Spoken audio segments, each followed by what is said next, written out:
My parents favored my sister my whole life. Then she found out I had $10 million and had a full-blown meltdown at Thanksgiving dinner. When people inquire about my childhood, I often steer the conversation elsewhere. It wasn't that my upbringing was terrible. I had food to eat and a place to stay, but it was far from ideal. My name is Deborah, and I'm 38 years old. I've decided to share my story, not for sympathy, but because someone out there might relate. At 8 years old, my world shifted dramatically. My sister Amanda arrived prematurely. I recall my father rushing to the hospital in the middle of the night while my Aunt Jennifer stayed with me. Everyone was anxious about the baby, and I was no different. I didn't fully grasp the complexities of premature births, but I understood something wasn't right. Amanda survived, though she was incredibly fragile. Our home transformed into a miniature hospital, with my mother constantly cleaning. The sharp scent of disinfectants lingered in the air. If I so much as sniffled, my mother's concern was never for me, but for Amanda. "Deborah, was that a cough?" she'd ask, alarmed. "We can't take any chances. Pack a bag. You're staying." At Grandma's for a few days. I frequently found myself at Grandma's or Aunt Jennifer's as though I carried an illness. Initially, these visits felt like small adventures, but over time, I realized I was being pushed aside. Desperate for my parents' approval, I excelled in school. I earned top grades, joined the debate team, and even won a science fair. Yet, Amanda's health always overshadowed my achievements. "Look, Mom, I won the science fair," I'd say excitedly, clutching my trophy. "That's nice, dear. Did you wash your hands? Amanda's been feeling a little under the weather," she'd reply dismissively. By the time Amanda turned 7, she had outgrown her illnesses and was finally a robust, healthy child. However, my parents remained stuck in their protective habits, unable to let go. Amanda, realizing the power she held, began to exploit their unwavering attention by feigning vulnerability whenever she wanted something. High school was supposed to be my moment. I worked diligently, maintaining excellent grades and joining various extracurricular activities. Yet Amanda's needs always took precedence. One night, my science teacher informed my parents that I had a real shot at a science scholarship. "Deborah is one of our brightest students," he praised. Then my mother's phone rang. Amanda was at home with the babysitter and distraught. "What's wrong, sweetheart?" Mom asked, concerned. Amanda sobbed through the receiver. "I can't find my favorite pen for homework.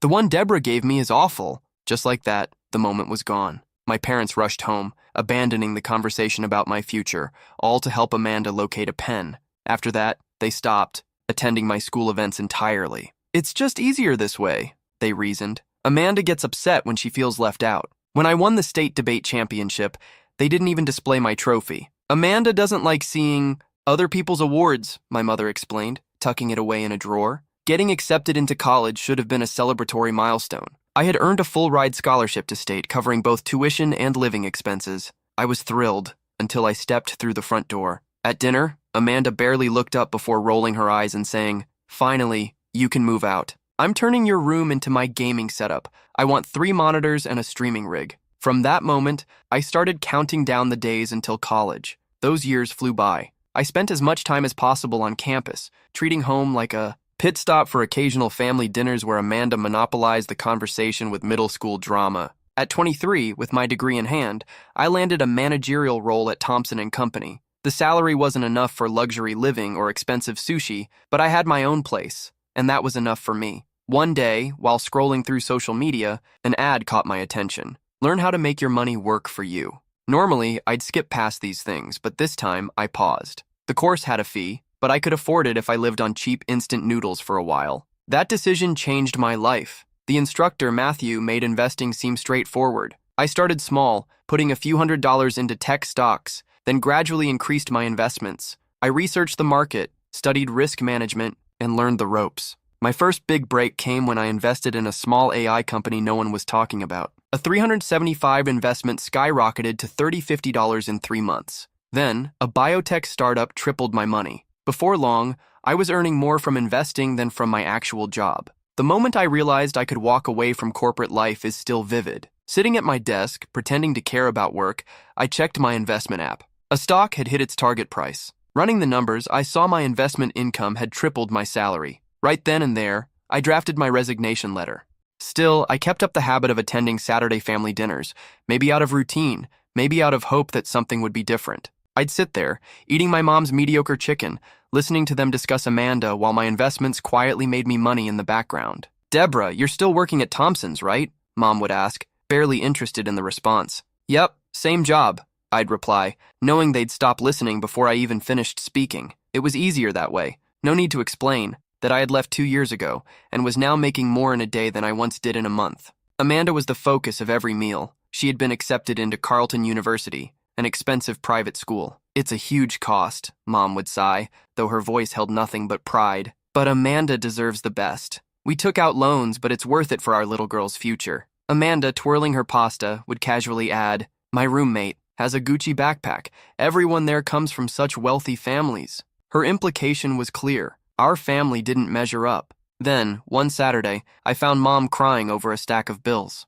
Dad sat at the table, drowning in paperwork. Property taxes increased again, he muttered, and with Amanda's tuition. Watching them struggle, I thought about all the times they had put Amanda before me, but no matter what, they were still my parents. That night, I set up an automatic transfer of $7,000 a month to their account. When I told them, Mom actually hugged me, for the first time in years. Oh, Deborah, this will help so much. I had held on to a small hope that things would change, that maybe they would finally see me in a different light. But that hope shattered when I overheard them in the kitchen after dinner. We should give some of Deborah's money to Amanda, Mom suggested. At least $450. The poor thing feels so out of place surrounded by all those rich students. Dad agreed without hesitation. Good idea. She needs to maintain appearances. Maybe she can finally get that designer bag she's been eyeing. I wanted to storm in and tell them everything.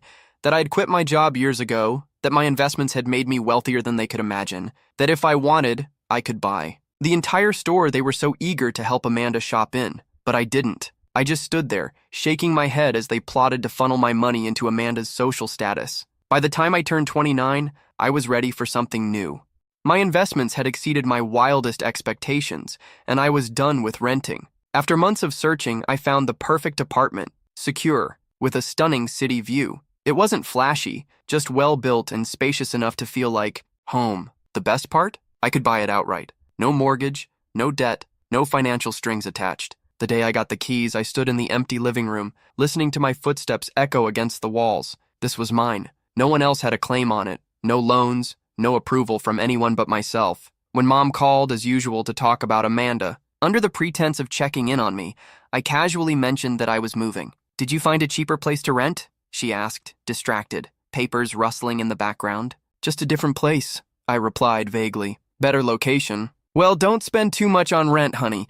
You know how unstable the job market is in your field. I nearly laughed. If only she knew that my field now consisted of managing millions in investments, not pushing papers at Thompson's like she still assumed. At the next family gathering, Aunt Jennifer asked about my new place. Before I could answer, Mom jumped in. Deborah's renting a new apartment, she said dismissively, but wait until you hear about Amanda's big news. She's about to graduate at the top of her class from Carleton University. As always, the conversation became a Amanda highlight reel. The relatives gushed over her bright future, occasionally glancing at me with expressions of mild sympathy. Amanda's going places, Dad declared proudly. Not that we're surprised. She's always been our star. Companies are already competing to hire her, unlike some people who settle for being average, my cousin muttered to his wife, just loud enough for me to catch. I took a slow sip of my wine, thinking about the stock deal I had made that morning, one that had brought in more money in a single day than he made in an entire year. But I said nothing.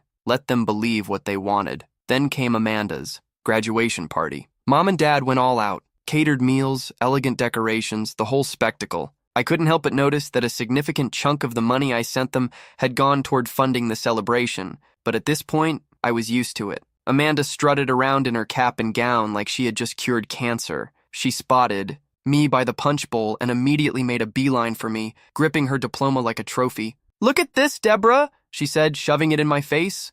Carleton University, not some state school like the one you went to. And I already have interviews lined up with top companies. I'm not going to end up pushing papers like you. I took another sip of my drink. Congratulations, Amanda. That's all you have to say? She scoffed. Aren't you jealous? I mean, I'm going to be so successful and you're just, well, you. She stood there, practically vibrating with the need for me to admit she was superior. I could have easily told her about my investments, my fully owned apartment, and how I made more before finishing my morning coffee than she would in her entire first year at work. But what would be the point? Instead, I simply shrugged and walked. away, leaving her standing there, clutching her diploma like a shield against her own insecurities. 3 months after graduation, Amanda was still job hunting. Those companies she had boasted about, the ones supposedly eager to snatch her up, didn't seem too impressed with her pricey degree after all. Meanwhile, the student loan bills had started arriving. One evening, Mom called. "Deborah, do you have a second to talk?" I already knew what was coming. "Amanda's loan payments." She hesitated, probably trying to add some dramatic weight to her words. "They're really taking a toll on us, honey. And with all our other expenses, I hate to even ask, but could you possibly— How much do you need?" I cut in, already sensing I'd regret it. "Well, if you could raise your monthly contribution to $3,500, it would be an absolute lifesaver." I thought about all the times they had dismissed my accomplishments, all the moments Amanda had mocked my career. But I also considered my bank account, sitting comfortably in the 7-figure range, something my family remained completely oblivious to. "All right," I finally said. "I'll adjust the payments starting next month." Mom barely got her thank you out before launching into plans for the money. "This will help so much with Amanda's loans, and maybe we can get her some proper outfits for interviews." A few weeks later, Amanda finally landed a job at the same company where Dad had connections. He just so happened to know the HR director from college. The irony wasn't lost on me when she walked in with the title of manager. One weekend, I dropped by our parents' house and found Amanda sprawled across the couch, scrolling through apartment listings on her phone. "Everything is ridiculously overpriced," she complained. "I can't believe I have to stay here with Mom and Dad. It's so humiliating." "You could consider a smaller place," I suggested, "or maybe look outside the city center." She gave me a look as if I had suggested she live in a cardboard box. "I need to be in the right neighborhood, Deborah. Not that you'd understand. Some of us have actual standards." I glanced around at our parents' modest living room, where she was currently living rent-free, but I chose to keep my thoughts to myself. She sighed, tossing her phone aside. "This is just temporary. Unlike you, I won't be stuck as a manager forever. I have real potential." As Thanksgiving approached, Mom threw herself into her usual frantic hosting routine. Every year, she insisted on doing everything herself, transforming the kitchen into a chaotic mess. But this time was different. "I have no idea what I'm going to do," she lamented over the phone a week before Thanksgiving. "I strained my back pulling Amanda's laundry out of the dryer, and now I can barely stand. How am I supposed to cook for 20 people? Why don't you let me take care of it?" I suggested. "I can have everything catered from that new restaurant downtown."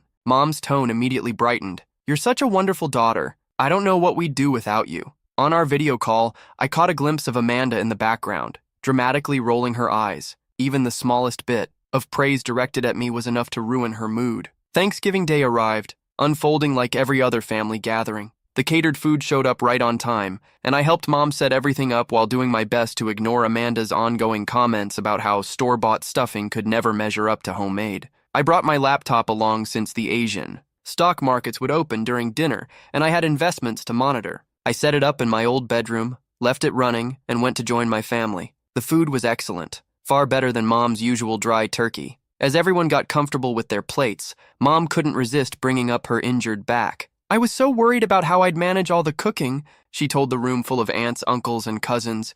"But Deborah stepped in and arranged for this wonderful catered meal. Wasn't that thoughtful?" "That was really generous of you, Deborah," Aunt Jennifer smiled warmly. "I imagine it wasn't cheap." "Oh, it's nothing," I replied, brushing it off. "I'm just glad everyone's enjoying it." "She earns enough at that management job to help us quite a bit," Mom added proudly, probably the first time she had ever openly acknowledged anything I did.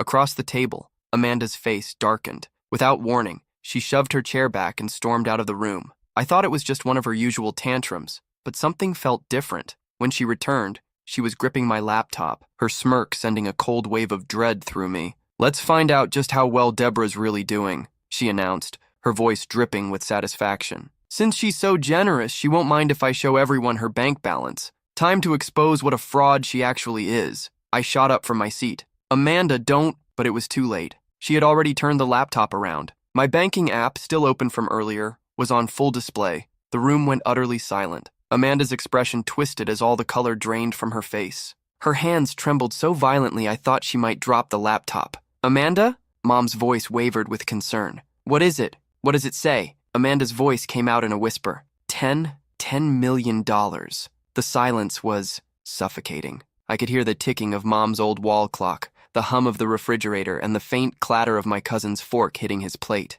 "There must be some mistake," Aunt Jennifer murmured, leaning closer. Deborah's just a manager at Thompson. I haven't worked at Thompson in years, I stated calmly, finally telling the truth. I left to focus on investing full-time. I studied the markets, took courses, and became highly skilled. You mean you're rich? Amanda's voice cracked on the last word. I took a slow breath, looking at the stunned faces around me. I've been investing for years. I started small, learned as I went. And yes, that account has $10 million in it. I wasn't keeping it a secret. You all just never asked. The silence barely lasted 3 seconds before Mom shattered it with a piercing shriek. $10 million!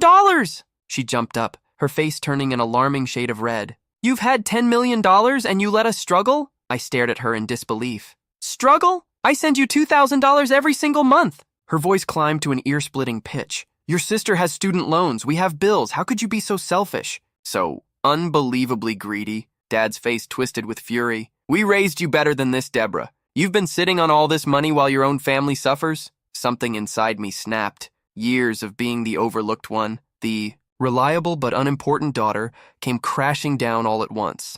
Oh, so saving money is a crime now? That's rich, I scoffed, though there was nothing funny about it. Tell me, where was Mom and Dad's magical savings when it was time to pay for your college, Amanda?